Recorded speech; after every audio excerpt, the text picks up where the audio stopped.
हरिया नाम का एक किसान किसी गांव में रहा करता था। किसान होने के बावजूद भी हरिया के पास जमीन बिल्कुल भी नहीं थी।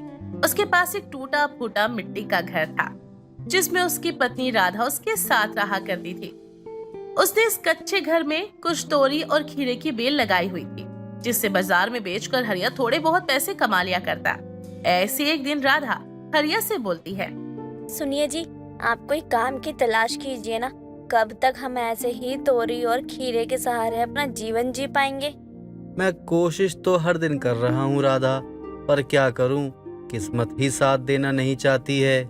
बारिशों का मौसम आ रहा है, ऐसे में तो लोग खीरा भी नहीं खाएंगे क्योंकि पेट खराब होने का डर होता है। तो फिर हम क्या करेंगे? राधा, तुम चिंता मत करो, मैं करता हूँ कुछ ना कुछ। इतना कहकर दुखी हरिया वहां से चला जाता है। दिन गुजरते चले जाते हैं, लेकिन काफी तलाश के बाद भी हरिया को कहीं पर काम नहीं मिलता। ऐसी एक दिन मुझे लगता है राधा कि अब मुझे काम की तलाश के लिए गांव से शहर में जाना होगा, तभी कुछ बात बन पाएगी। शहर जाना होगा? लेकिन मैं यहाँ कैसे रहूंगी अकेले? तो फिर क्या करे राधा, ऐसे हाथ पर हाथ धर दे बैठे रहने से तो कुछ भी नहीं होगा ना। लेकिन शहर जाने की क्या जरूरत है? आप एक और बार कोशिश कीजिए ना। दोनों पति पत्नी आपस में बात ही कर रहे होते हैं कि तभी उनके घर के बाहर एक फटे हाल में बूढ़ी सी औरत आती है और कपकपाई हुई सी आवाज में बोलती है, कोई है क्या? कुछ खाने को दे दो, बड़ी भूख लगी है, कुछ तो दे दो। बुढ़िया की आवाज सुनकर राधा और हरिया बाहर आते हैं। अम्मा आ जाओ, अंदर अंदर आ जाओ अम्मा। हाँ, अंदर आओ। सुनिए जरा, इधर आइए। आप बैठो अम्मा, मैं अभी आता हूँ। जी, घर में तो कुछ खाने के लिए है ही नहीं, मैं अम्मा को खाने के लिए क्या दूं? अरे कुछ तो होगा, दाल चावल रोटी कुछ भी नहीं है क्या? आप भूल गए, हमने ही कल रात को 2 दिन की बासी रोटी खाई थी, अब कुछ भी नहीं है। चलो एक काम करते हैं, तुम नमक लेकर बाहर आओ, मैं खीरे तोड़ कर लेकर आता हूँ, अम्मा को दे देता हूँ, कम से कम उन्हें कुछ तो आसरा हो जाएगा। हरिया जल्दी से बाहर आता है और घर की बेल पर लगे खीरों को तोड़ता है और उन्हें धोकर छीलकर काट देता है। राधा उन पर नमक लगाकर उन अम्मा को खाने के लिए देती है। तभी बूढ़ी अम्मा बोलती है, बड़े ही मीठे खीरे हैं बेटा, मजा आ गया खाकर। बड़े दिनों बाद किसी ने इतने प्यार से अपनेपन के साथ मुझे ये खीरे खिलाए हैं, वरना तो लोग मुझे भीख भी नहीं देते हैं। अरे वो लोग कम अकल होते हैं, उन्हें पता नहीं होता कि बड़ों का सम्मान कैसे करते हैं। आप पेट भर कर खाओ। जी, मेरी बीवी बिल्कुल सही कह रही है। खीरे खाकर अम्मा तो वहाँ से चली जाती है, लेकिन अगले ही दिन उसी समय अम्मा फिर से हरिया के घर पर आती है और खाना मांगती है। और आज भी हरिया के घर पर खाना नहीं था। हरिया और राधा मिलकर फिर से उस अम्मा को खीरे खिला देते हैं। ऐसे भी हर दिन अम्मा खीरे खाने आने लगती। एक दिन अम्मा नहीं आई और राधा हरिया से कहती है, जी, आज अम्मा नहीं आई, सब कुछ ठीक तो है ना? भगवान जाने पता नहीं क्यों नहीं आई। एक काम करता हूँ, मैं जरा देख कर आता हूँ, क्या पता कहीं रास्ते में हो। हाँ ठीक है, आप जाकर देखो और उन्हें लेकर आओ।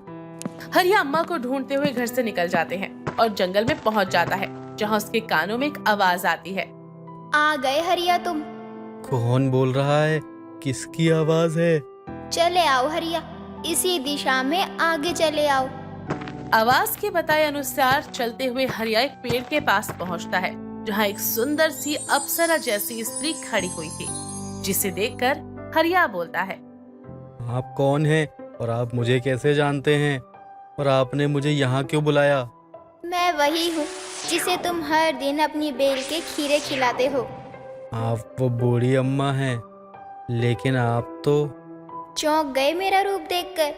कोई हैरत की बात नहीं है, मैं एक मायावी छलावा हूँ, पर मैं एक नेक छलावा हूँ जो लोगों की मदद करती हूँ, और तुम्हारी सेवा से मैं बहुत खुश हूँ, इसलिए मैं तुम्हें कुछ देना चाहती हूँ। क्या देना चाहती हैं आप? हाथ आगे बढ़ाओ हरिया, ये लो, ये जादुई खीरे का बीज है, इसे जाकर अपने घर के आंगन में बो देना। इन बीजों से जादुई खीरा उत्पन्न होगा। पर यह तो केवल एक ही बीज है। एक ही बीज से खीरा कैसे उत्पन्न हो सकता है? इस बीज से निकले खीरे का मोल कई खीरों के बराबर होगा। बस तुम जाओ और जैसा मैंने कहा है वैसा करो। जब समय आएगा तो मैं तुम्हारे घर फिर से तुमसे और राधा से मिलने जरूर आऊंगी। इतना कहकर वो सुंदर सा छलावा स्त्री गायब हो जाती है और हरिया उस बीज को लेकर घर पर आ जाता है और सारी बातें राधा को बताता है। ये कैसा अद्भुत चमत्कार हो गया हमारे साथ। अब अगर उन्होंने बीज भेज दिया है तो हमें उनके कहे अनुसार इस बीज को बो देना चाहिए। बाकी तो परमात्मा के हाथ है, क्या होता है और क्या नहीं। हरिया और राधा मिलकर उस बीज को आंगन में बो देते हैं और अगली सुबह पुराने बेल के साथ खीरे की एक नई सुंदर सी लंबी बेल की, जिस पर बहुत ही सुंदर सा चमकता हुआ खीरा लगा हुआ था। राधा उस खीरे को देखते हुए बोलती है, कितना सुंदर खीरा है, एकदम ताजा रस से भरा हुआ। तुम सही कह रही हो राधा, पर ये तो एक ही खीरा है। एक ही खीरे से हम दोनों की भला क्या ही कमाई होगी। आप बूढ़ी अम्मा के आशीर्वाद पर विश्वास रखें, चमत्कार जरूर होगा। ठीक है राधा, जैसा तुम कहो। मैं इस एक खीरे को ही बाजार में ले जाता हूँ। देखते हैं इसका सही दाम मिलता है या नहीं।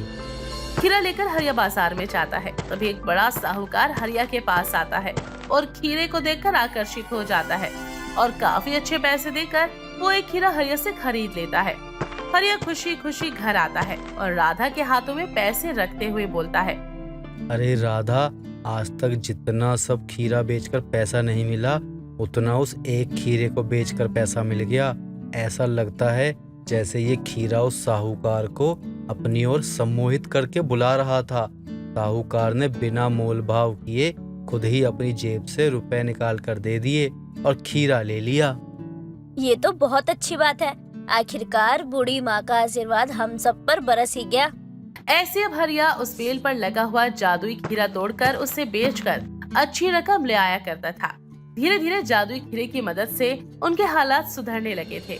लेकिन इसी बीच हरिया के मन में लालच आ जाता है और एक दिन वो जंगल में जाकर जोर जोर से बोलता है, छलावा स्त्री जी, आप कहाँ हैं? क्या आप मेरी आवाज सुन सकती हैं? बाहर आइए ना, कहाँ हैं आप?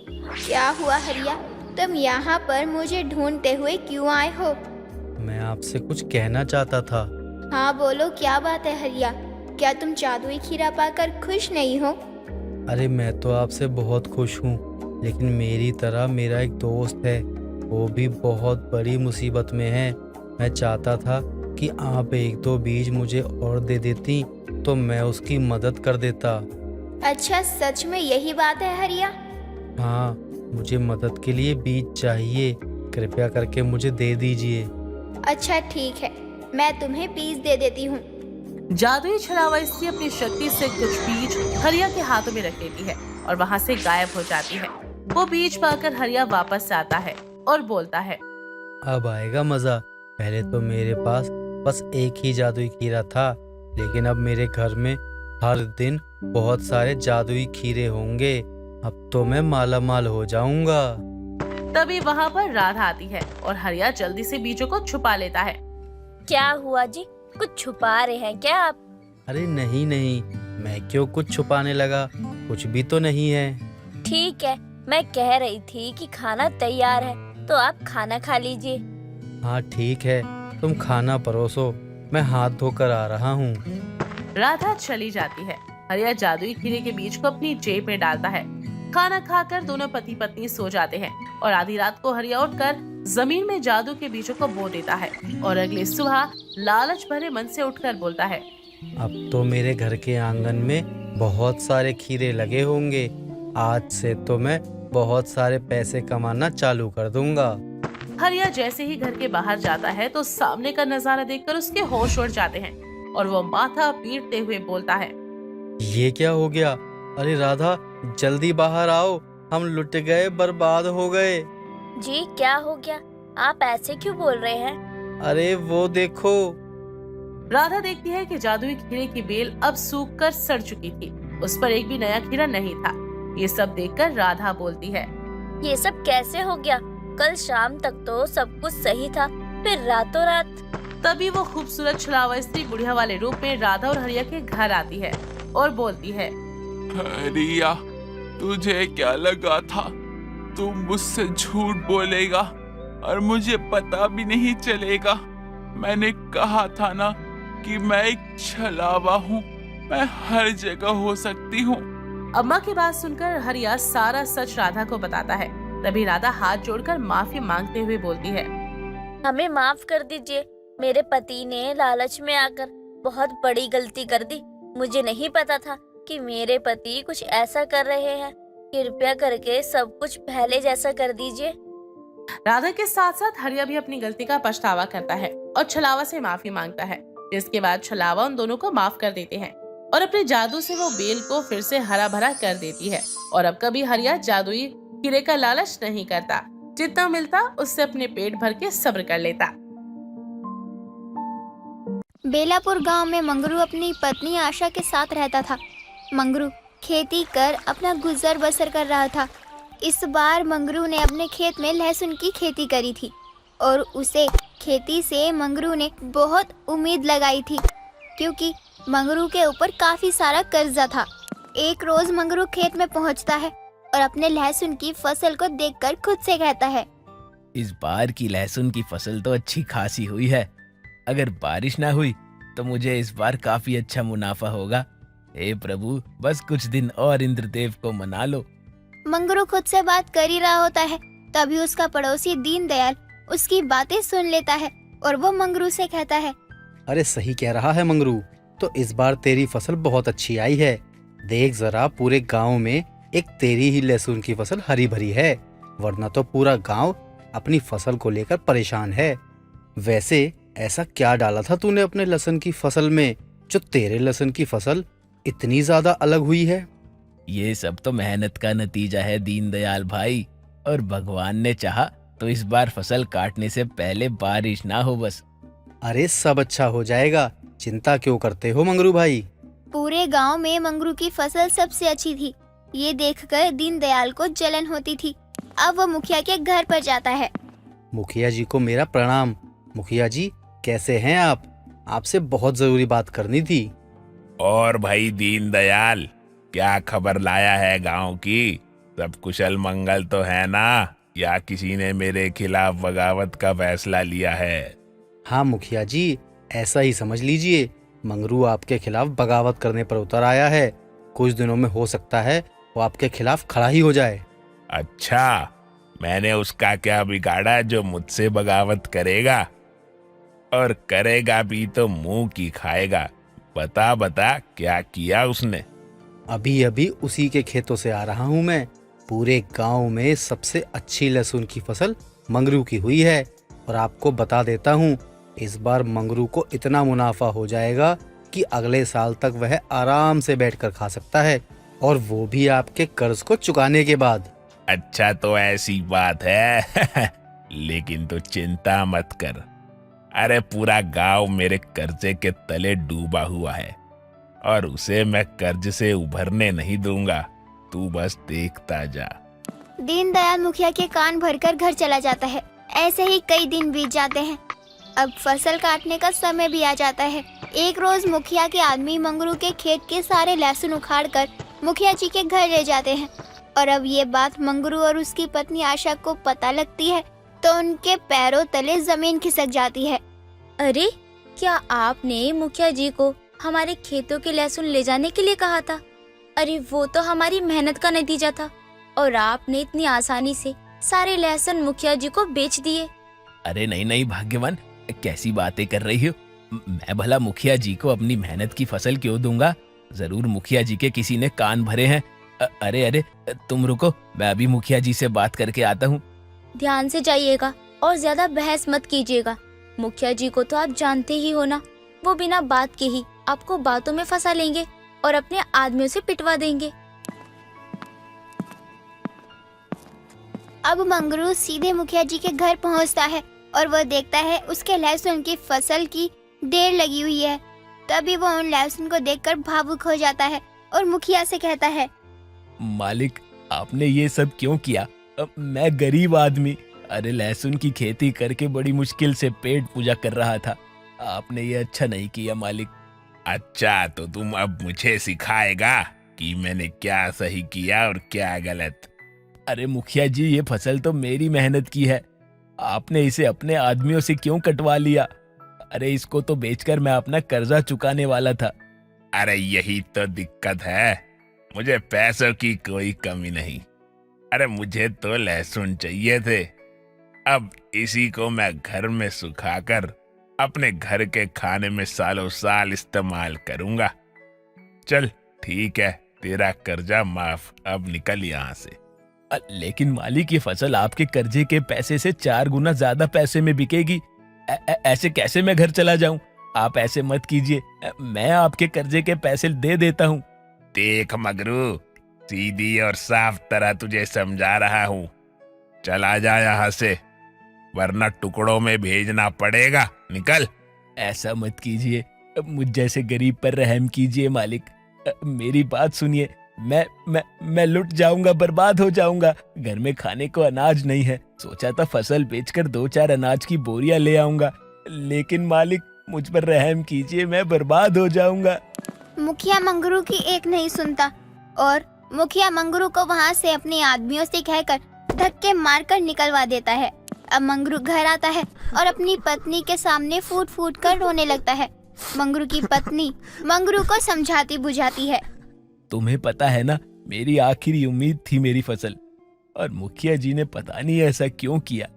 देखिए, आप अपने आप को शांत रखिए।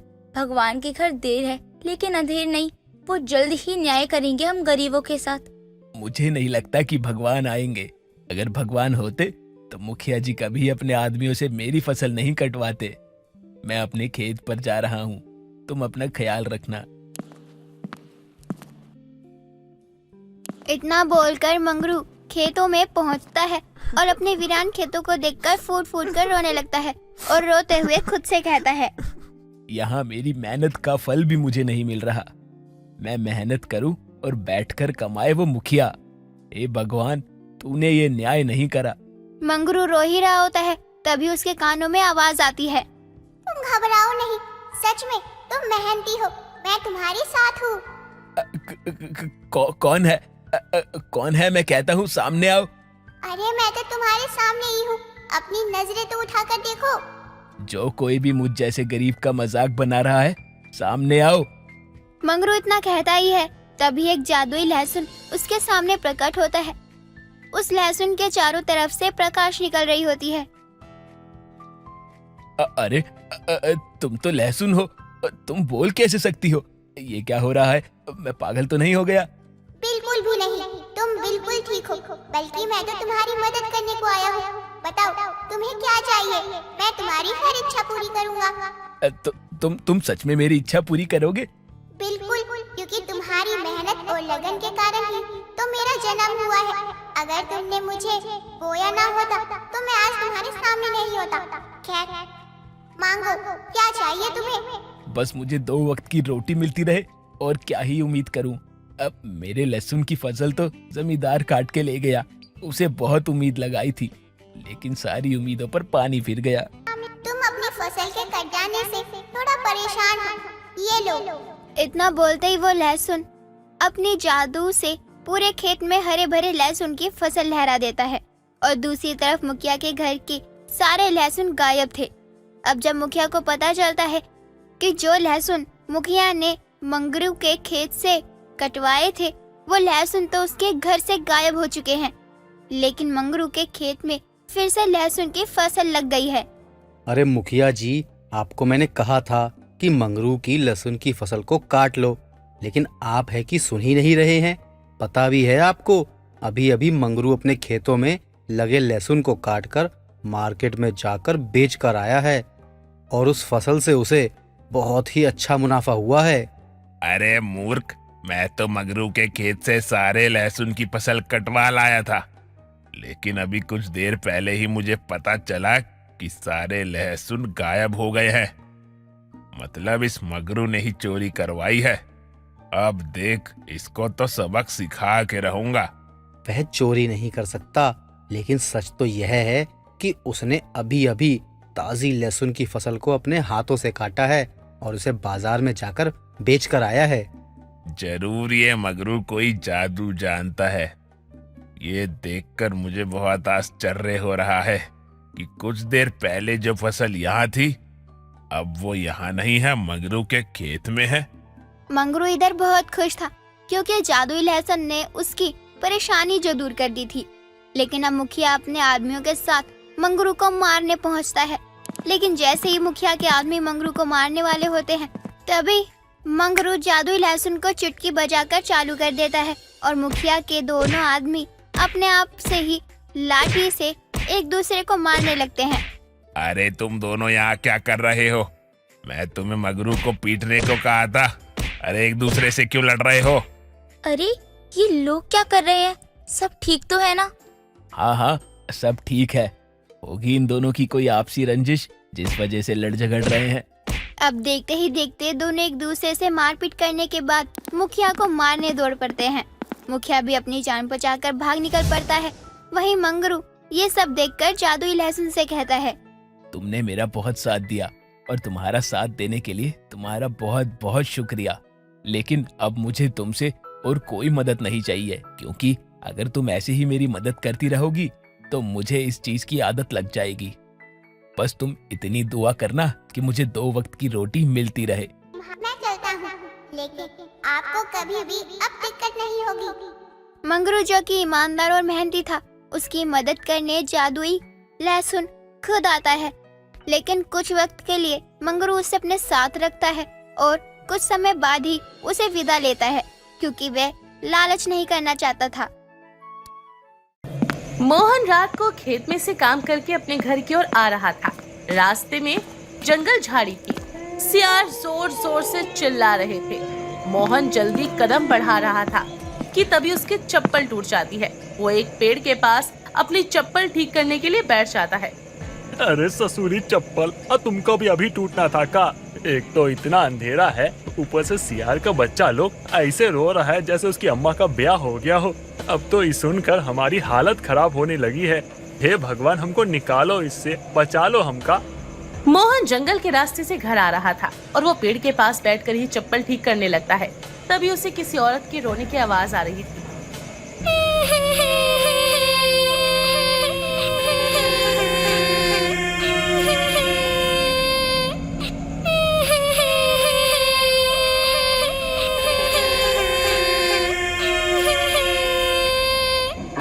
बेचारा घबराया हुआ जल्दी से वहाँ से भागने लगता है। ए ससुर का नाती, अभी किसकी आवाज है? एक तो पहले से फटी पड़ी है, ऊपर से पता नहीं कैसी कैसी आवाजें आ रही है। अब हम क्या करेंगे? जल्दी जल्दी घर पहुंच जाते हैं, कहीं कुछ हमारा साथ हो ना जाए। ऐसा बोलकर मोहन घर की ओर बढ़ने लगता है। तभी भागते भागते सुनसान रास्ते की ओर वो बढ़ जाता है, जहाँ उसे कुआं दिखाई देता है। उस कुएं में किसी औरत के रोने की आवाज आ रही थी। हे भगवान, लागत है कि कुआं में कोई औरत गिर गई है। तो हम क्या करें? को निकाले कि नहीं? लेकिन ये इतनी रात को यहाँ करने का आई थी। ये कुछ भी करने आई हो हमको का, हमारी तो वैसे ही फटी पड़ी है। लेकिन करे तो करे क्या, कुछ समझ नहीं आ रहा। तभी एक औरत की आवाज मोहन के कानों में आती है। उस आवाज को सुनकर मोहन पूरी तरह से झंझना जाता है। मदद करो मोहन, मुझे तेरी जरूरत है, मुझे बचा ले मोहन। लागत हो हमारे ही गांव की हो। अरे क्या करने आई थी इतनी रात को कुएं के पास जो गिर गई? मुझे तेरी जरूरत है मोहन, भगवान के लिए मुझे बचा ले। मैं इस कुएं के अंदर हूँ, मेरा दम घुट रहा है। अरे हमको तो ये बात समझ में नहीं आ रहा, अगर तुम कुएं में गिरी हो तो कुएं के अंदर से बोल कैसे पा रही हो? अरे कोनो चुड़ैल वुड़ैल तो नहीं हो ना तुम? अब देखो हमको बहुत डर लगता है। हम बता दे रहे हैं, अगर तुम चुड़ैल हुई ना तो हम ना कोटवा में जाके केसवा कर देंगे तुम पर। मोहन, मुझे तेरी मदद की जरूरत है। मोहन, भगवान के लिए मेरी मदद कर। मैं बुरे तरीके से तड़प रही हूँ मोहन, मुझे निकाल। अच्छा ठीक है, और रुको, हम अभी तुम्हारी मदद करते हैं, तुम चिंता मत करो। मोहन बड़ा ही दयालु था। उसे ऐसा लग रहा था कि कुएं में फंसी कोई औरत थी जिसे उसकी जरूरत थी। इसलिए मोहन कुएं में झांकता है और तुरंत कुएं में खींचा चला जाता है और मोहन की आवाज हमेशा के लिए बंद हो जाती है। ऐसे ही अगली सुबह मोहन की पत्नी शांति रात से अपने पति का इंतजार कर रही थी, लेकिन मोहन का कहीं आता पता नहीं होता। बेचारी परेशान होकर गांव के सरपंच के पास जाती है और अपने पति की गुमशुदगी की बात सरपंच को बताते हुए कहती है। सरपंच जी, मैं बहुत परेशान हूँ। रात से मेरे पति का कुछ अता पता नहीं चल रहा। कुछ समझ में नहीं आ रहा सरपंच जी कि आखिर मेरे पति गायब कहाँ हो गए। मेरे पति की तो किसी से कोई दुश्मनी भी नहीं थी। क्या बात है शांति, आखिर मोहन किस काम से बाहर गया था? वो तो रोज की तरह खेती करने के लिए निकले थे और शाम को उनके घर आने का वक्त होता है, लेकिन मैं तो कल से ही उनका इंतजार कर रही हूँ। अब तक वो घर नहीं आए हैं। मैं बहुत परेशान हो गई हूँ सरपंच जी, आप कैसे भी करके मेरे पति को ढूंढिए। शांति, तुम धैर्य से काम लो और मुझ पर विश्वास करो। मैं तुम्हारे पति को जरूर ढूंढ लूंगा, बस थोड़ा वक्त दो मुझे। सरपंच शांति को आश्वासन देकर वहाँ से जाने के लिए कह देता है। शांति भी अपने घर आ जाती है। ऐसे ही कुछ दिन बीत जाते हैं, लेकिन मोहन का कुछ पता नहीं चलता। ऐसे ही एक रात फिर से गांव का ही विनोद नाम का आदमी काम करके उसी जंगल के रास्ते से घर आ रहा था और रास्ते में उसे भी मोहन की तरह बार बार कुएं में किसी औरत के रोने की आवाज आई। विनोद भी अपने आप को नहीं रोक पाया और मदद के इरादे से कुएं की ओर बढ़ने लगा और जैसे ही विनोद भी कुएं में झांका, वो भी कुएं में खींचा चला गया। थोड़ी ही देर बाद विनोद की आवाज भी हमेशा के लिए शांत हो जाती है। ऐसे ही अगली सुबह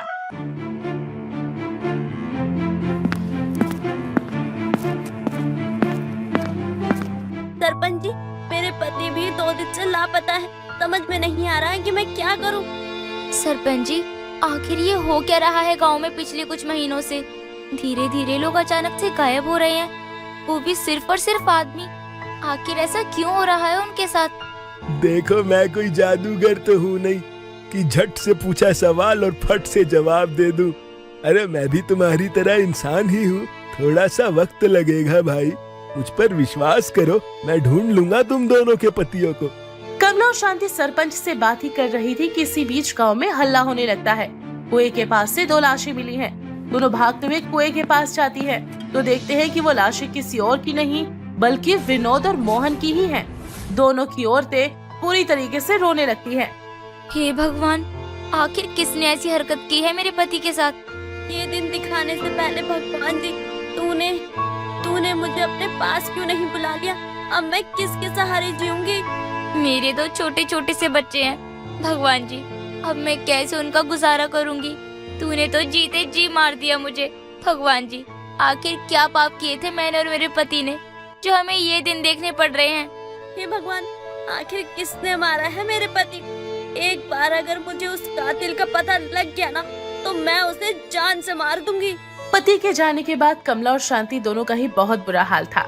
दोनों के मन में बस एक ही सवाल था कि आखिर उनके पतियों के साथ हुआ क्या है, और इस बात का पता लगाने के लिए दोनों आपस में दोस्ती कर लेती हैं। और रात के समय कमला और शांति दोनों उसी जंगल के कुएं के पास जाती है जहां वो दोनों किसी औरत के रोने की आवाज सुनती हैं। शांति बहन, मुझे तो बहुत डर लग रहा है। आखिर इतनी रात को यहाँ कौन रो सकता है? डरो मत कमला बहन, अगर तुम ऐसे ही डरती रहोगी तो यहाँ हम जिस मकसद से आए हैं वो कभी पूरा नहीं होगा। मैंने पीछे तक गांव वालों को भी बोल दिया है ताकि अगर कुछ भी ऐसा वैसा हो तो वो यहाँ पे समय पे आ जाए। तुमने बिल्कुल ठीक किया कमला बहन, जल्दी से मूर्ति निकालो, हमें हनुमान चालीसा का पाठ पढ़ना है।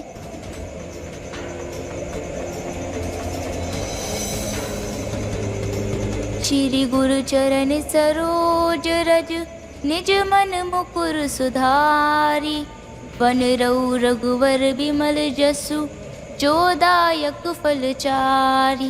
बुद्धिहीन तनु जानिके सुमिरो पवन कुमार, बल बुद्धि विद्या देहु मोहि हरऊ कलेश विकार। जय हनुमान ज्ञान गुण सागर। दोनों औरतें मिलकर कुएं के पास हनुमान जी की मूर्ति रखकर हनुमान चालीसा पढ़ने लगती हैं।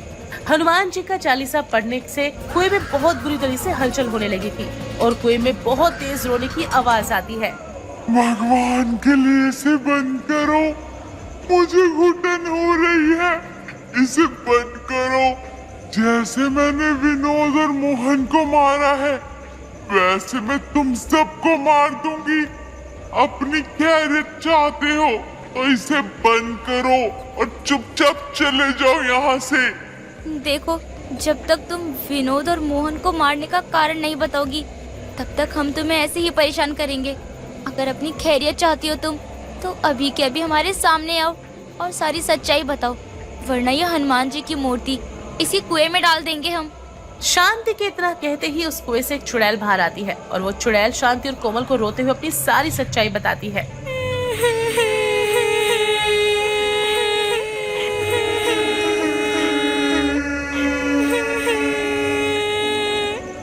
कमला और शांति, मैं कोई और नहीं बल्कि सरपंच की पत्नी विमला हूँ। सरपंच ने मुझे एक हफ्ते पहले इस कुएं में फेंक दिया था और तब से मैं यहाँ भटक रही हूँ। मैं रो रो कर हर किसी को अपनी आप बीती सुनाती हूँ, लेकिन कोई मेरी नहीं सुनता। इसलिए मैं इस गांव के हर आदमी की जान लेना चाहती हूँ। क्या सरपंच जी ने मारा तुम्हें? लेकिन क्यों? ऐसा क्या बिगाड़ा था तुमने उनका? तुम गांव वालों के साथ हमेशा बेईमानी करते थे। मैं उन्हें रोकना चाहती थी, मैंने उन्हें रोका, धमकी दी थी, लेकिन उन्होंने मुझे जान से मार दिया। शांति और चुड़ैल आपस में बातचीत कर रहे होते हैं कि तभी वहाँ पर सरपंच और गांव के लोग आते हैं। सभी के सामने सरपंच की सच्चाई सामने आ जाती है, जिसके बाद चुड़ैल खुद सरपंच और गांव वालों के सामने ही उसे जान से मारकर हमेशा के लिए कुएं के अंदर ले जाती है। कोल्हापुर गांव में डगरू अपनी पत्नी माला के साथ रहता था। डगरू अपने घर परिवार को चलाने के लिए गांव के ही जमींदार के खेतों में काम किया करता था, जिससे वो अपने परिवार के 2 वक्त की रोटी का खर्चा निकाल पाता था। एक रोज सुबह सुबह डगरू खाना खा रहा होता है, तभी उसके कानों में घर के बाहर से किसी के चिल्लाने की आवाज आती है और वो खाना छोड़कर जब बाहर जाता है तो देखता है जमींदार के आदमी उसके पड़ोस के मोहन को मार रहे हैं। अगर आइंदा चोरी करने की सोचे भी तो तेरी हड्डी पसली एक कर दूंगा, समझा ना? मालिक छोड़ दीजिए इन्हें, ये नशे में रहे होंगे, तभी इन्होंने जमींदार साहब के खेतों से गाजर उखाड़ लिए होंगे। तभी तो इसको भी छोड़ रहा हूँ, लेकिन याद रहे अगली बार इसने ऐसा वैसा कुछ किया तो इसके लिए अच्छा नहीं होगा। जी नहीं होगी, इन्हें मारिए मत। बक्का चल, इतनी मार खाने के बाद तो ये सुधर ही गया होगा। जमींदार के आदमी हक्का बक्का जमींदार के लिए जान देने के लिए भी तैयार थे और वो जमींदार के खेतों में चोरी, काम चोरी, हर किसी बात के लिए गांव के लोगों को ना सिर्फ धमकाते बल्कि उन्हें मारते भी, वो भी बहुत बुरी तरह से। और अभी की ही तो बात है जब उन्होंने मोहन को पीटा था। आप ठीक तो है ना? कितना मारा है आपको? आपको भी क्या जरूरत थी उसके यहाँ से गाजर तोड़ने की? बिजली बहन, आप इन्हें घर ले जाइए। आप ठीक तो है ना मोहन भैया? इस जमींदार का अत्याचार कुछ ज्यादा ही नहीं हो रहा? जब देखो बस अपने मुस्टंडों को भेजकर गांव के लोगों को पिटवा देता है। देखिए ना भैया, इतनी भी कोई बड़ी बात नहीं थी जितना उन लोगों ने मेरे पति को मारा है। गांव के लोग गांव के जमींदार से भी ज्यादा उसके दोनों आदमियों से डरा करते थे, क्योंकि हर काम के लिए हक्का और बक्का प्यार की बजाय लात घूंसे से ही बात किया करते थे। डगरू तो ये सब देखकर डर जाता है, लेकिन वो करता भी तो क्या, पेट पालने के लिए उसे काम तो करना ही था। और अब खाना खाए ही बिना जमींदार के गाजर के खेतों में पहुंचता है और काम करने लग जाता है। ये गरीबी भी ना कैसी है, जिनके पास पैसा है वो अत्याचार करने में लगे हैं और जो बेचारे गरीब वो बस अत्याचार झेल रहे हैं। लेकिन जो भी है, इस गांव को और गांव के लोगों को एक अच्छे जमींदार की तलाश जरूर रहेगी। खैर मुझे क्या। इतना कहने के बाद डगरू काम में लग जाता है और कई घंटे लगातार काम करने के बाद थक चुका था। अब वो थोड़ा आराम करने के लिए खेत के पास एक पेड़ के नीचे बैठ जाता है। कितनी राहत है यहाँ। थोड़ी देर बैठ जाता हूँ, फिर काम शुरू करूँगा। उसको बैठा देख जमींदार अपने दोनों आदमी के साथ वहाँ आता है और डगरू से कहता है, तेरी इतनी हिम्मत कि तू यहाँ बैठकर आराम कर रहा है? तुम नौकरों को हराम का खाने की इतनी आदत क्यों लग रही है? मालिक माफी चाहता हूँ। अरे मुझे बस 2 मिनट हुए हैं बैठे हुए मालिक। हम कैसे मान लें कि तुम्हें यहाँ बैठे हुए थोड़ा समय ही हुआ है? मैं अपनी कसम खाकर कहता हूँ, अपनी रोजी की कसम खाता हूँ। मैं अभी बैठा हूँ मालिक। मालिक आप कहो तो तोड़ दे इसका हाथ पैर। इसकी धुनाई तो जरूरी है, लेकिन अभी इसका हाथ पैर तोड़ दिया तो खेत में काम कौन करेगा? इसे तो बाद में देखते हैं। बस काम पर ध्यान दे। अगर तेरा ध्यान एक बार भी काम पर से हटाना तो तू दुनिया से हट जाएगा।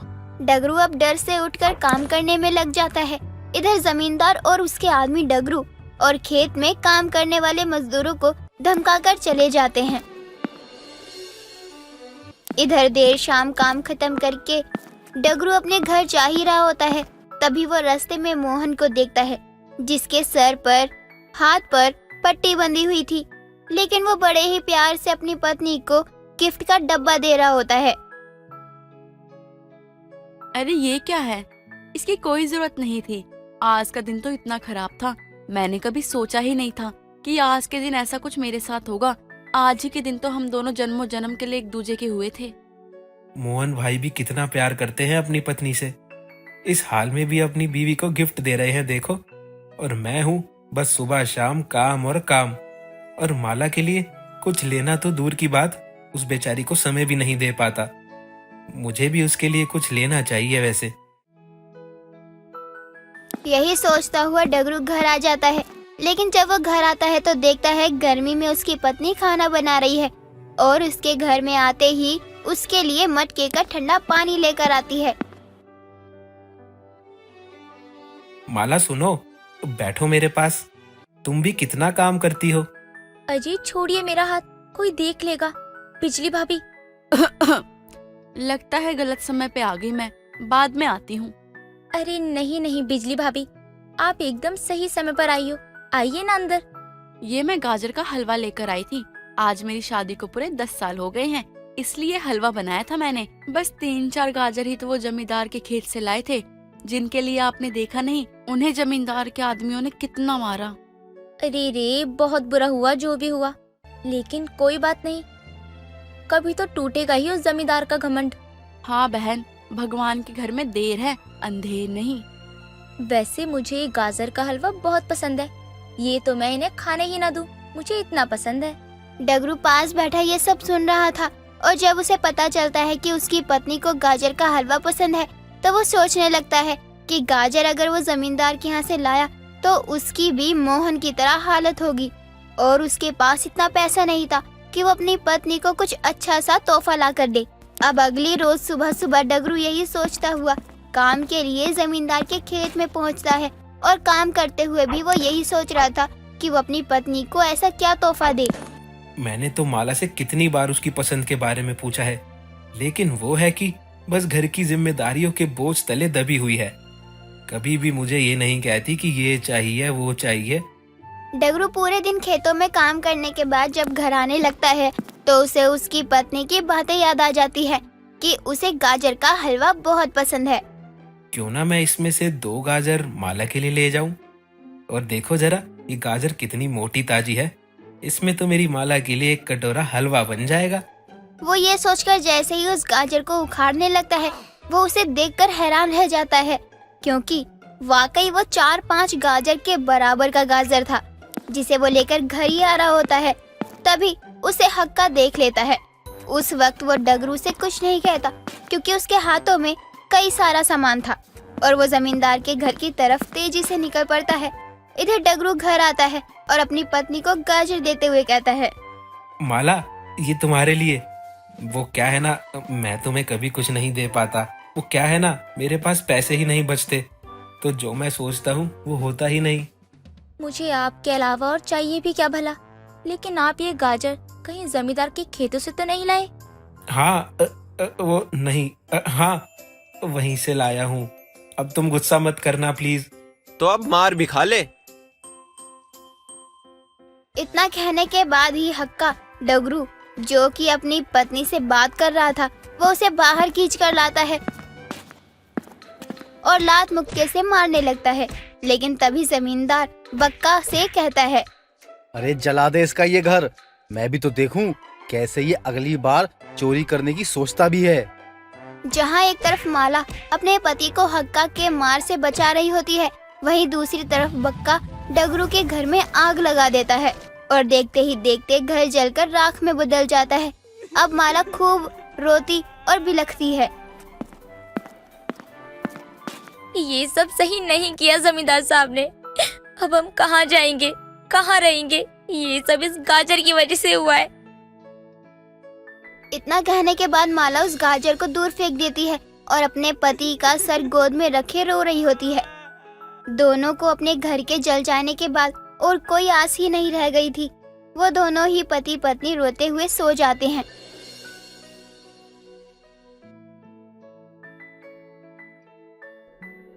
लेकिन जब अगली सुबह माला की आंख खुलती है तो वो खुद को चारों तरफ गाजर से घिरा हुआ पाती है। लेकिन तभी डगरू भी उठकर बैठ जाता है और वो भी अपने आसपास का नजारा देखकर घबरा जाता है।